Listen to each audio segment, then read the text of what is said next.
You've done nothing wrong, you've got nothing to fear. I'm not afraid. You will be. You will be.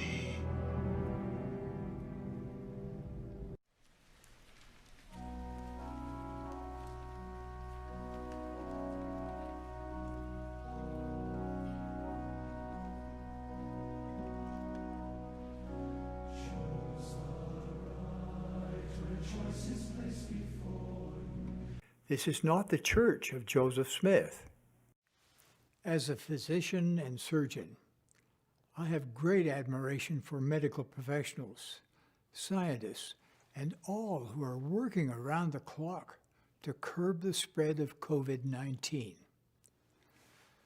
I am also a man of faith and a major city yet to be determined in Russia. Damn you! God damn you all to hell! Don't drink the Kool-Aid!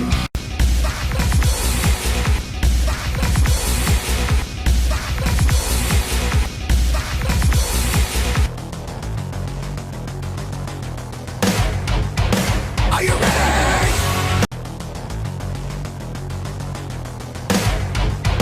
Are you ready?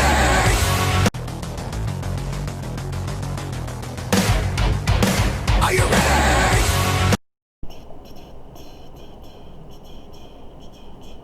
Travis Wingetsell. Well, yep, sure enough, 3 days in a row, I woke up just around midnight.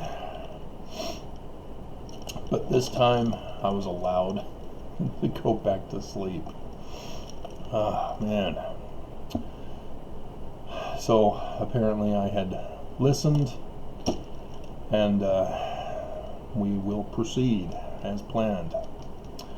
So for Yom Kippur, the Day of Atonement, the Day of Judgment, the Day of Cleansing, when the moon will be in Aquarius, the high priest, symbol of Egyptian,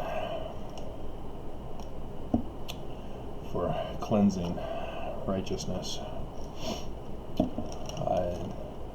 The Church of Jesus Christ of Latter-day Saints, technically their corporation, will be served. A second time. But this time, I will be able to present the waiver of summons as evidence.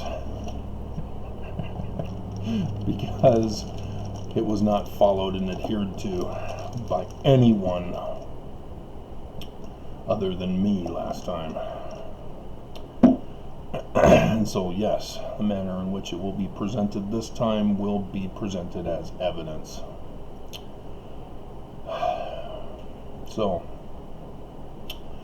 yeah, the church is toast.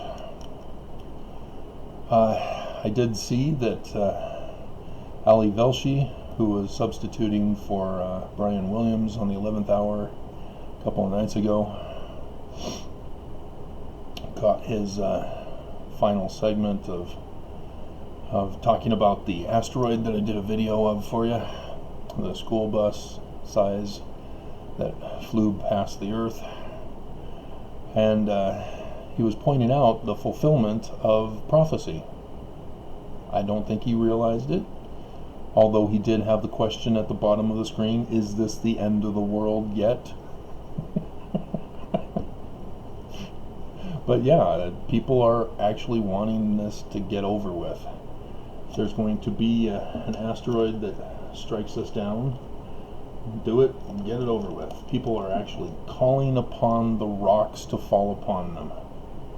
Remember that prophecy for the latter days?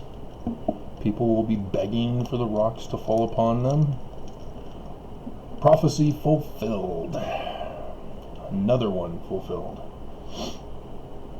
So, it's unbelievable how much the church is able to get away with and maintain loyalty of all members. Nelson has been gutting the church. It's no longer the same organization that even Brigham Young changed it to. And Brigham Young gutted the church. I mean, the depths of loyalty to your dying breath is just pathetic. He took away the high priesthood so that you can't be exalted and you still have faith in him as the true prophet of God. He took away home teaching so that there can't be a chain of communication during this coronavirus, and you still have faith in him as a true prophet of God. He changed the temple text for the law of chastity, allowing for polygamy, and you still put your faith in him as a true prophet of God.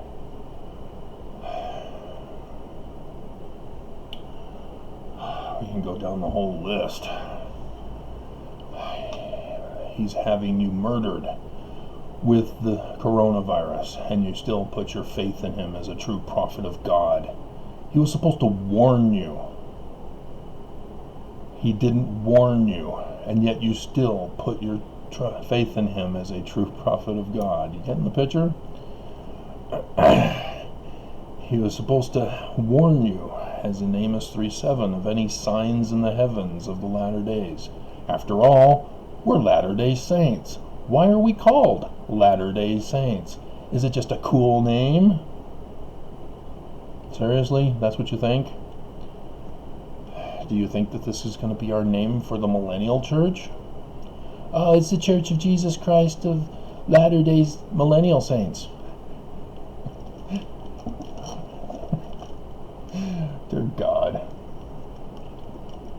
He never warned you once of any of the signs in the heavens, any of the potential risks to your life, and yet you still put your faith in him as a true prophet of God. They refuse to provide us with additional scripture that fulfills prophecy to restore the Bible, not just to its correct translation, but to its fullness, with the additional scriptures put back in from the Egyptian documents. And yet you still put your faith in him as a true prophet of God. They even took out the Apocrypha, which Joseph Smith said was perfectly fine. We don't need to do any additional translations to it. And yet you still put your faith and trust in the current prophets. Benson specifically was the one who apologized for Kimball, who took it out, and yet still put their faith and trust in them as true prophets of God. Joseph Smith said that we were going to save the Constitution, save America, and that a man like Moses would save or lead the Mormons. And as the presidents of the church are in the office of Moses, yet they have done nothing to save America and save the Constitution, as it has been burnt to ash. And yet you still put your faith in them as true prophets of God.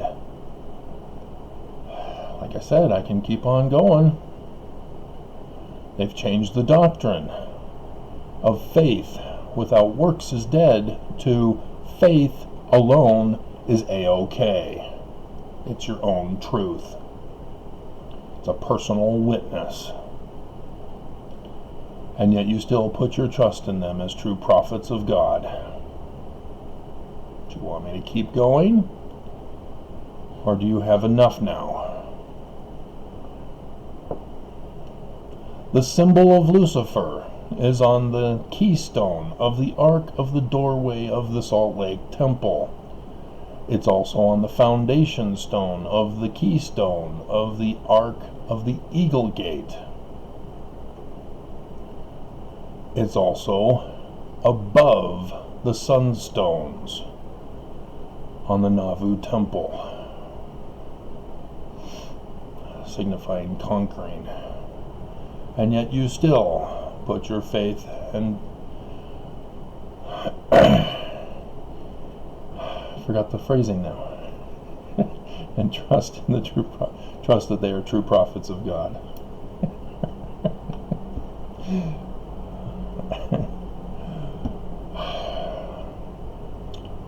So, Mormons, I mean, my God.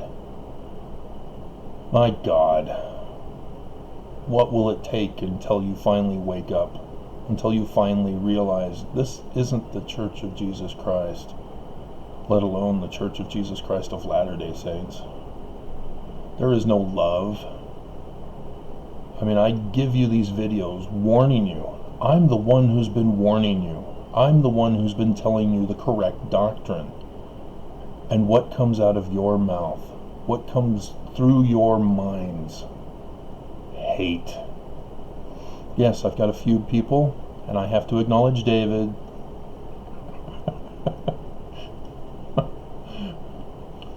But otherwise, the majority of you, I'm not talking to David. This is videos to Mormons who do not believe. And so yes, Random Use, David, and others. I'm not talking to you. You guys know that.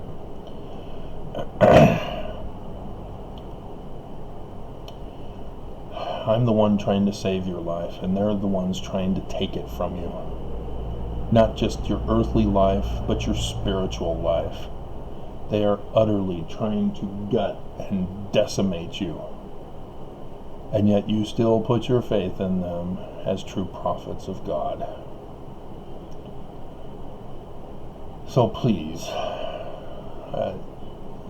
the hatred against me, that's not Christ-like. That's not what Christ did. Christ called the Pharisees hypocrites for attacking him when he was peacefully trying to preach to people who would listen to him.